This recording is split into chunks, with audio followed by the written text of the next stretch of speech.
June 1861. English philosopher John Locke declared in 1689, "The natural liberty of man is to be free from any superior power on earth, and not to be under the will or legislative authority of man. This freedom from absolute arbitrary power is so necessary to and closely joined with the man's preservation that he cannot part with it. Whenever he finds the hardship of his slavery outweigh the value of his life, it is in his power, by resisting the will of his master, to draw on himself the death he desires."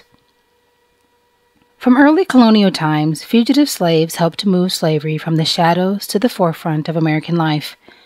2 letters of George Washington, written in 1786, provide the first reports of systematic efforts to aid and protect fugitive slaves.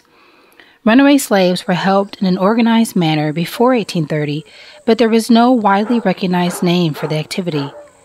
The Underground Railroad operated in the United States from late in the 18th century into the early years of the Civil War in the 1860s. It was a constantly changing informal network of secret routes and safe houses. Fugitive slaves passed, often at night, from border and southern states to Canada or a safe city in the north. Harriet Tubman became well known during her years as a conductor of the Underground Railroad. She was a leading advocate for black freedom and social justice. When the Civil War erupted, she became an active participant in the struggle to defeat the South. In an 1893 letter, abolitionist Frederick Douglass revealed, "My connection with the Underground Railroad began long before I left the South and was continued as long as slavery continued.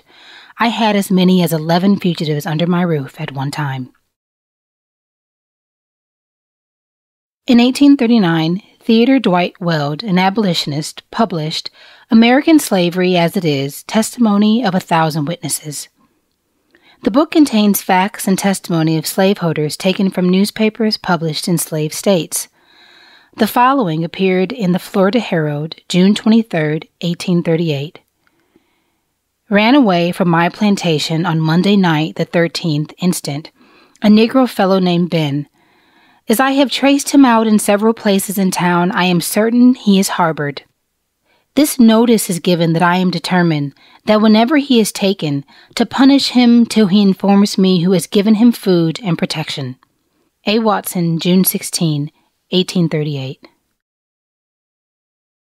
A second volley in the abolitionist war against slavery was the 1854 publication of Harriet Beecher Stowe's Uncle Tom's Cabin.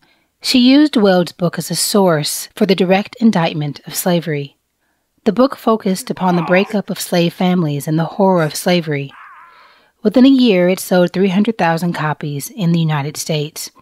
It sold more than 10 million copies within the decade in the United States, making it the bestseller of all time in proportion to population.